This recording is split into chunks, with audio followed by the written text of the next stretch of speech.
ودلوقتي هنركب بقى الايه وش الشلتة، لان احنا لسه مركبناهوش اهو.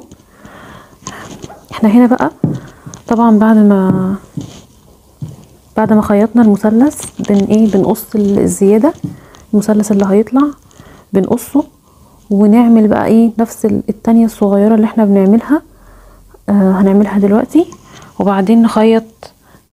هنيجي طبعا هنا هنعملها الشلتة كلها طبعا من جوه هتتعمل كده، يعني اي تانية جوه الشلتة، اي ضلع متخيط في بعضه هنتنيه التانية اللي هنشوفها دلوقتي، عشان نبقى نضفنا الكفر من جوه اهو. افتح الضلع كده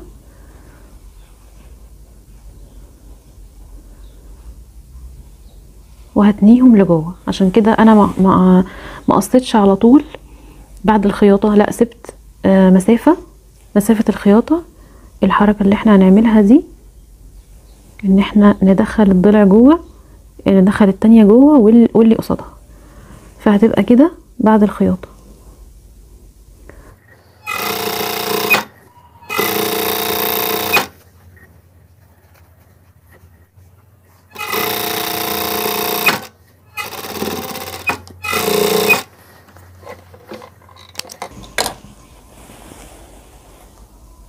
بقى ده شكلها معانا زي ما احنا شايفين، ما فيهاش اي فتل خارجة. دلوقتي عشان نسهل على نفسنا، بس انا ركبت ركبت الوش زي ما انتوا شايفين. قلبت طبعا الشلتة عشان ما نتلخبطش، ولبست فيها الجزء ده، الجزء التاني. طبعا وانا بلبسها بدأت ان انا البس الجزء ده الاول، لان احنا هنا قافلين قافلين الزاوية اللي هنا. طيب هنعمل ايه؟ هنقلب طبعا انا دبستها بس كده عشان ما تقعش اهو، هو لسه ما اتخيطش تمام. هنيجي عند كل ضلع هنحط طبعا الوش في الوش تمام. هنقلب الكيس كده للقطعة التانية ونبدأ نخيط. هنشيل الدبابيس اللي انا هحطها دي طبعا وهندبس كده وهنبدأ نخيط. بس طبعا هنسيب 2 سنتي في الطرف كده، هيبقوا يعني هنسيبهم عشان لسه هنخيط فيهم الطرف التاني بس. وهنبدأ نخيط على طول داير ما يدور الشلتة كلها، عشان بعد كده هنركب الاستك، وده يبقى اخر حاجة ان شاء الله. هنا بقى انا برضو حبيت اوضح لكم زي الجزء الاولاني. الجزء الاولاني احنا كنا هنركب شريط في زاوية. احنا هنا العكس، المفروض ان احنا هنركب وش الشلتة اللي هو المربع او القطعة المستطيلة في الشريط العريض اللي هو الجزء التاني من القطعة التانية من الكفر تمام. فاحنا هنا برضو هنعمل نفس اللي عملناه في الجزء الاولاني. هنحط وش الشلتة من فوق كده، وهندبس برضو بس ابعد شوية عشان الخياطة.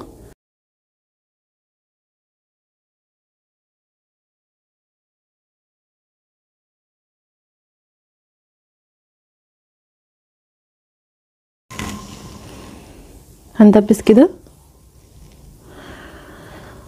عشان برضو هنعمل نفس الحكاية ونجيبها كده على بعضها. وهنشوف دلوقتي انا برضو جبت حتة صغيرة زي الجزء الاولاني عشان القماش هيبقى واضح قوي في الكاميرا وهيغطي على الصورة. فيلا نشوف هنخيطها ازاي. طبعا الافضل ان احنا نحط الدبابيس بالعرض، بس انا كده حطها بعيد عن مكان الخياطة، لان انا طبعا عيني على رقم 2 اللي هو هنا ده.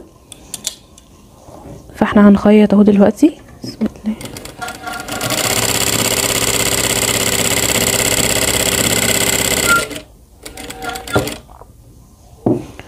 هثبت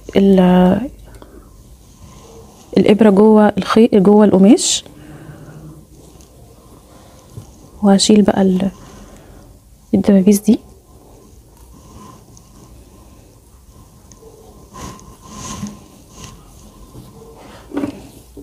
وهرفع الدواس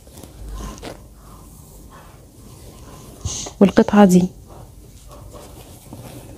اخليها زي ما هي معايا، والجزء ده هو اللي هجيبه عليا كده، وانا ايه ماسكه من المثلث ده. المثلث ده خلاص كده اتعدلت. طبعا هعدل بس القماشه كده.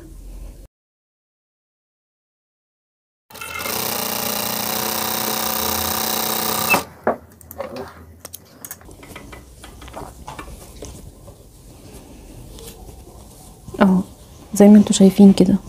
بصوا طلعها حلوه جدا اهي، عملت زاويه جميله يعني، عجباني صراحه. اهي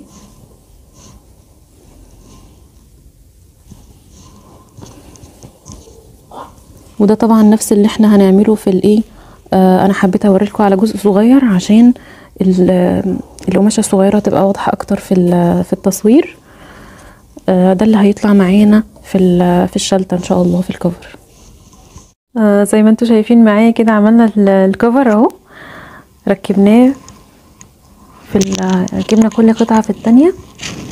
طبعا دي القطعه اللي احنا عاملين لها الزاويه بتاعتها، عشان كده احنا ركبناها مظبوطه لوحدها على طول. اول ما اتركبت هي مظبوطه اهي.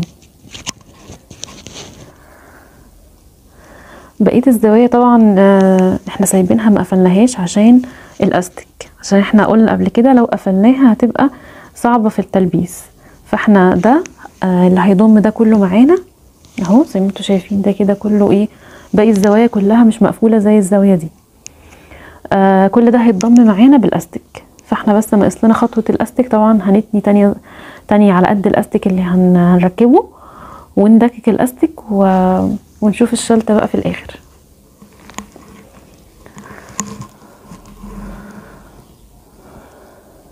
طبعا زي ما احنا شايفين كده بنخيط كله. بفكركم بس ان الفيديو اللي فات بنخيط كله وايه وبنسيب جزء مفتوح، ده اللي هندكك منه الاستك. تمام اهو.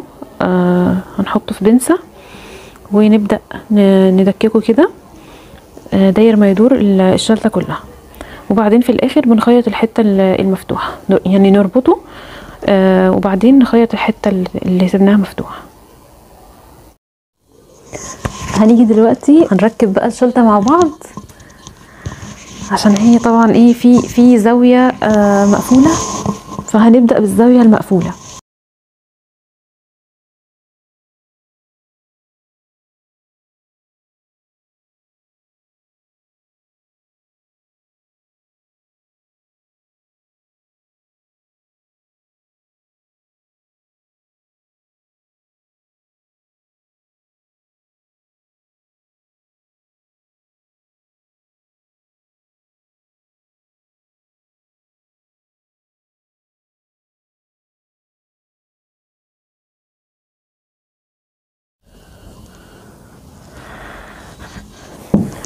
اهي كده بقت تمام.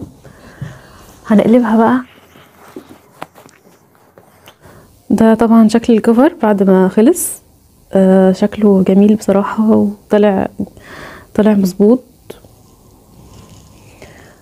زي ما احنا شايفين كده. اهي الزوايا، ودي الزاوية اللي احنا قفلناها وسيبنا بقية الزوايا مفتوحة زي ما قلنا.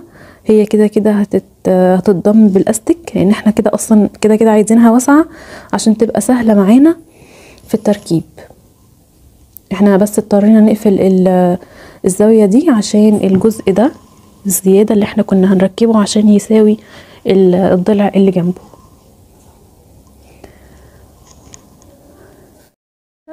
دي الشلتة خلص معانا الحمد لله، خلصناها الحمد لله رب العالمين. هي فيها شوية تفاصيل بس الحمد لله طلعت جميلة ومظبوطة اهي. وطبعا لو في اي سؤال عن اي حاجة ابعتولي طبعا، وانا ان شاء الله باذن الله هرد بسرعة. يا رب بجد تكون الحلقة يعني عجبتكم والفيديو كان سهل وبسيط عليكم، وان شاء الله اشوفكم في فيديو جديد. وما تنسوش طبعا اللايك والشير والسبسكرايب، واشوفكم ان شاء الله في فيديو جديد. مع السلامة.